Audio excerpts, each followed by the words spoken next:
History is packed with military tactics so wild they sound like rejected Monty Python sketches, from corpse flinging to pigeons in lingerie. Yeah, it gets that weird. Let's dive right in. When it comes to expressing one's creativity, people often pursue activities like drawing or writing, or a lackluster combination of the two. But those of us with a more chaotic alignment express ourselves in other ways. Jimmy, why don't you draw me your favorite thing you did this summer?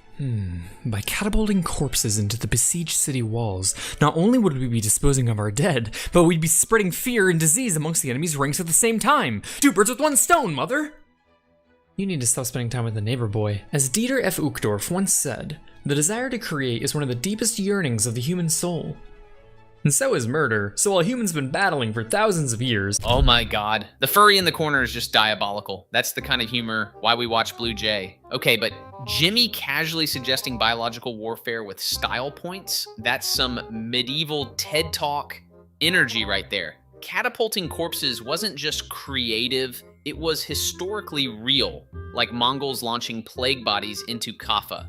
Imagine your summer scrapbook page. Everyone else has popsicles. Jimmy's got 2 birds, 1 stone, and cholera. It's only natural that we've also sought more unique ways of getting those dubs. So today, we're going to explore some of my favorite military tactics used in history.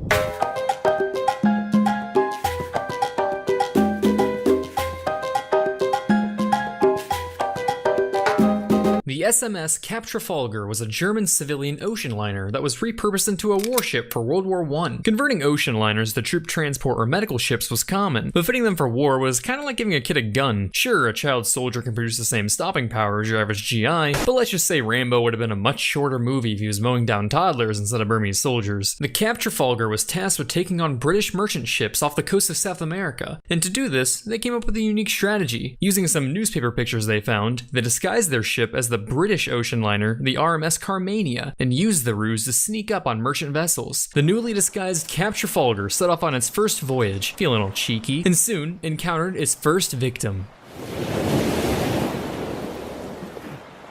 Well, this is awkward. Man, talk about the worst cosplay fail in naval history. They went through all that effort, painting up their ship, clipping out newspaper pictures for reference like it's a 1914 Pinterest board. And the first thing they bump into, not some helpless merchant vessel, but the actual RMS Carmania. That's like showing up to Comic-Con dressed as Batman, then running into Christian Bale, except instead of selfies, he just opens fire. Truly a dubs denied moment. Dialing the clock back a few hundred years, we have the probably fictitious, but I'm still going to include it because fuck it story of the town of Rothenburg ob der Tauber in Germany. During the 30 Years' War, the Catholic Army wanted to destroy the town because they resisted the church. We have come in the name of God.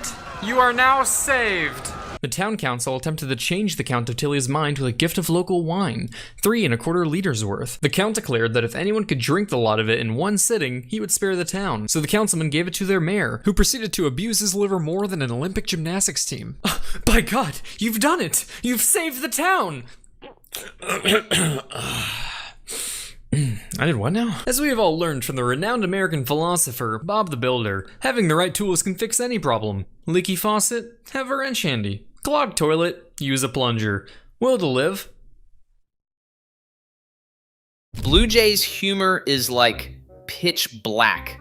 I love it. That story, straight up drink this keg or everyone dies, and he drops it with the same casual tone you'd use describing a leaky faucet. That's what makes it hit. It's dark, absurd, but framed with cartoon logic. Bob the Builder teaching war survival tactics? Yeah, it's twisted, but in the funniest way. And of course, nothing quite solves the problem of pesky British shipping like a German U-boat. These tin cans of death were responsible for the sinking of 10 million tons of shipping over the course of World War I, with the most successful commanders holding records to this day. But the British were like, "We're also then," and decided to come up with a plan to counter these sneaky little buggers. And boy did they have some ideas. Okay, welcome team. As you all know, you have been gathered here today due to your outstanding military expertise to address the pressing issue of German U-boat operation throughout the open blue. These Kraut underwater vehicles have been terrorizing our supply lines for too long, and the Crown will have none of it. Now, gentlemen, let's hear some of your ideas, and remember, there are no stupid answers.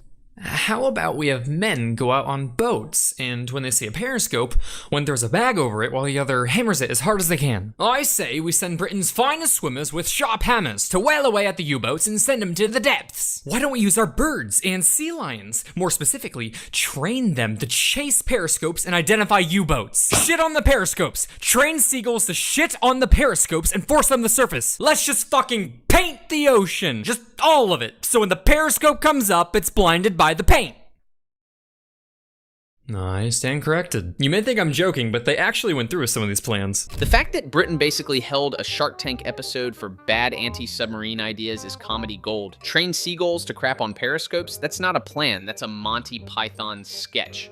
And the Hammer Squad, just imagine Royal Navy dudes playing whack-a-mole with literal U-boats. It's peak desperation energy. The Germans invent stealthy underwater killing machines, and the counter strategy is paint the ocean? Truly the PowerPoint meeting from hell. Radios were well developed by the time World War II came around, but Germans had the annoying habit of listening into Allied transmissions. Hey, can you guys stop listening into our transmissions, please? Or we'll have to take action. Haha, oh yeah? You and what pigeons? Allies turned to the tried but true method of using homing pigeons to help deliver sensitive material. The plan was to parachute the pigeons into France, with instructions for the locals on how to use them to deliver intel across the English Channel. And if you're wondering how exactly one goes about parachuting pigeons into a war zone, what are you, stupid? The answer is lingerie. Or more specifically, the lingerie company Maidenform. That's right, the Allies hired a lingerie company to spice up their production, shifting from making corsets and bras to pigeon parachutes and vests. Unfortunately, this tactic led to many deaths, as pigeons that landed unseen by locals would be trapped in a straitjacket of sexy pigeon lingerie. This might be the most British war plan ever. Germans are intercepting our radios, easy, strap corsets to pigeons, and throw them out of planes. Like someone actually pitched Victoria's Secret, but